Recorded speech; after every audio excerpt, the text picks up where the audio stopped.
just played Dixie, but I swear to God I'm not some Confederate psycho who thinks the South will rise again even though they were defeated in war 146 years ago. So I'm not crazy, but I do think that I should educate people about the surrender at Appomattox. But before I start on that, I'm going to address one problem I have with all of the generals and many of the not generals during the Civil War. And that is the fact that in the turn of the century, the turn of the 19th century, Napoleon had he had stomach cancer, so he was often portrayed holding his hand like this because he had a tumor growing in his stomach. So he was trying to it hurt him, so he put his hand against his stomach inside his jacket. So what a lot of the people during the Civil War did was, because it was only like 50 years later, they copied him, even though it didn't make any sense at the time. For example, I've got a book here, Picture Time. I've got that guy there with his hand in his shirt, which is a little bit strange. Then you've got George McClellan with his hand in his shirt. Actually, there are like a zillion pictures of him, I honestly think. I mean, that's just... Alright, here's General Halleck with his hand in his shirt. And that, of course, was all because of Napoleon. I think I've got a picture here. It's a little bit cartoony because there was no really short with his hat. Actually, he wasn't short. He was like 4'2", that was in French, or 5'2", that was in French inches, which is a little bit different than the British standard. They're a lot bigger, so he was actually like 5'7", which is my height, and I'm not short. And of course, especially by French or Corsican standards, that's not that bad. So he actually, the Napoleon complex refers to his thick Corsican accent, not his height. Because when he was in school, he actually had a lot of trauma about the fact that he had a Corsican accent. His classmates made fun of him for it. So, that said, I'm going to go on to talk about Joshua Lawrence Chamberlain, who he was there at Appomattox. He actually was the one who collected the arms, which is a really high honor. But he also had the best mustache of the war. If you don't know much about him, he was the 20th Maine. How does this angle? Okay, there we go. The 20th Maine, and he was,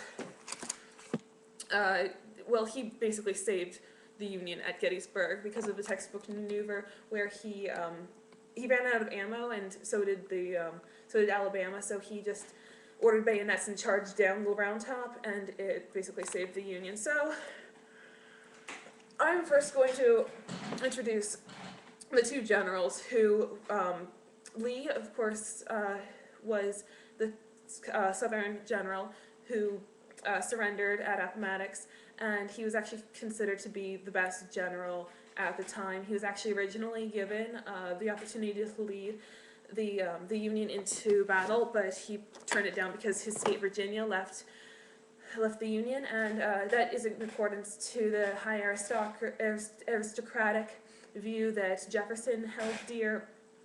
He thought that everyone should be loyal to their state rather than to the Union, which is a very Confederate viewpoint, whereas Hamilton, his counterpart, thought that everyone should be loyal to the government rather than to their state. So he held that he should be loyal to his state rather than to his country. So he left with Virginia. So I'm going to read an excerpt about Grant.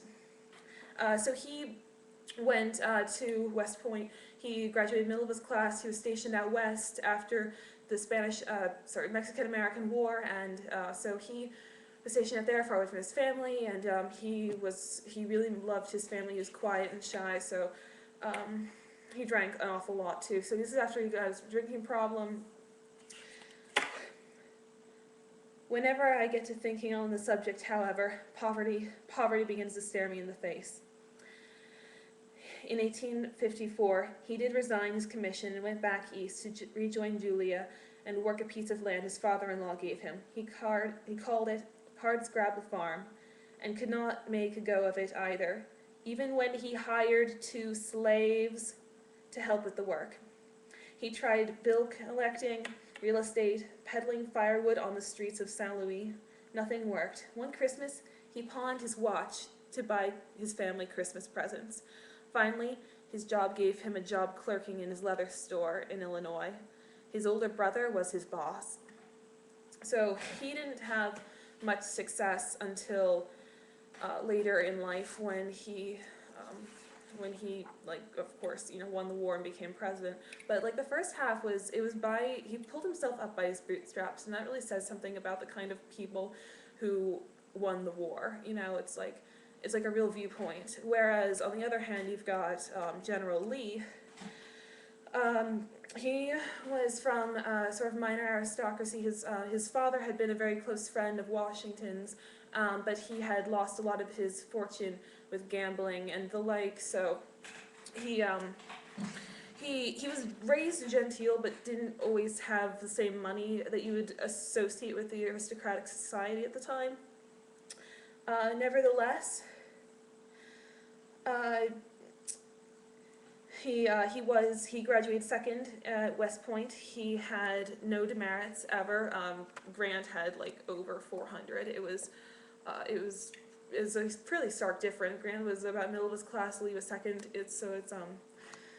But like I said, he was offered to command the Union. So, however, in 1861, Lee refused command of the Northern Army and followed his state out of the Union, not because he favored either slavery or secession, but because he believed his first duty was to Virginia. After the war, he did seem to regret his decision, but he never apologized for it, which is really noble. I did only what my duty demanded. I could not have taken any other course without dishonor. So he really honored his state, which I think that's deep. That's pretty big. He was also, with characteristics, as well as being sort of West Point's golden boy, he's also a total flirt. Women worshipped Lee.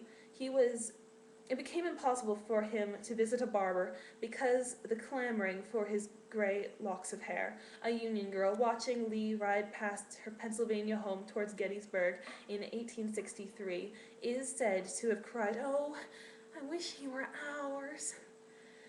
He delighted in such attentions, took pleasure in music, dancing, good food, harmless flirtation. After the war, a friend watched him chat with 2 blushing schoolgirls, while his great gray warhorse Traveler pranced and pawed beneath him. The old general was secretly producing this spirited effect, his friend noticed, with a dexterous and coquettish use of the spur. So that provides a pretty stark difference between the 2 generals. So now I'm going to read some about leading up to and also what happened at Appomattox. If you don't know, basically during the Wilderness Campaign, Spotsylvania, Cold Harbor,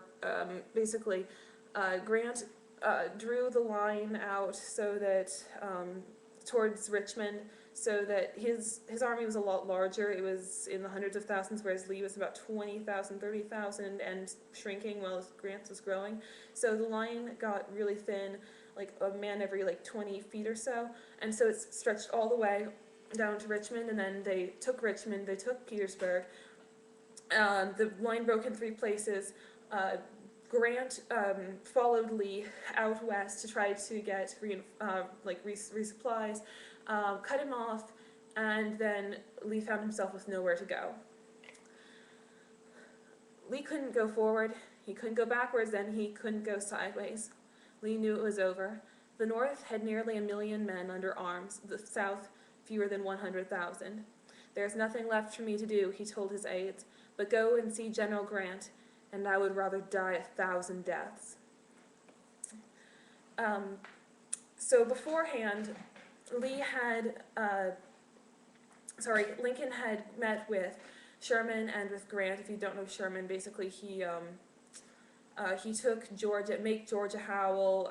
He took South Carolina, and then he actually stopped at North Carolina because North Carolina was the last one out of the Union, and it was also, I didn't really fight that. I mean, the soldiers fought really hard, but the people didn't really believe in the secessionist cause, and also slavery was a lot less in North Carolina than in all the states surrounding it. So when he got there, the Federalist commander did his best to ease the tension, reminding Lee that they had met once before during the Mexican War. Lee said that he had not been able to remember what Grant looked like. Our conversation grew so pleasant that I almost forgot the subject of our meeting, Grant said. Finally, General Lee had to call my attention to the object. The terms Grant offered were simple and generous.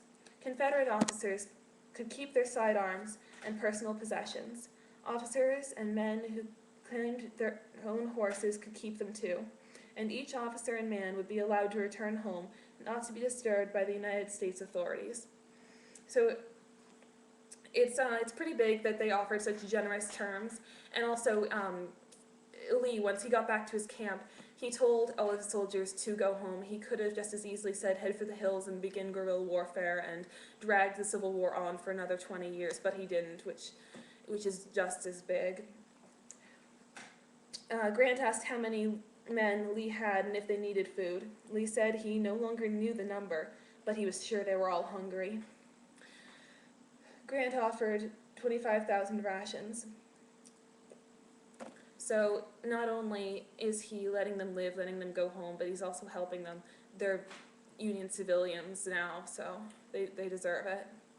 So Appomattox, it now has a huge connotation in history. It's a great and unique word that would echo in the national memory with infinite tragedy and infinite promise, recalling a moment in which sunset and sunrise came together in a street glow that was half twilight and half dawn.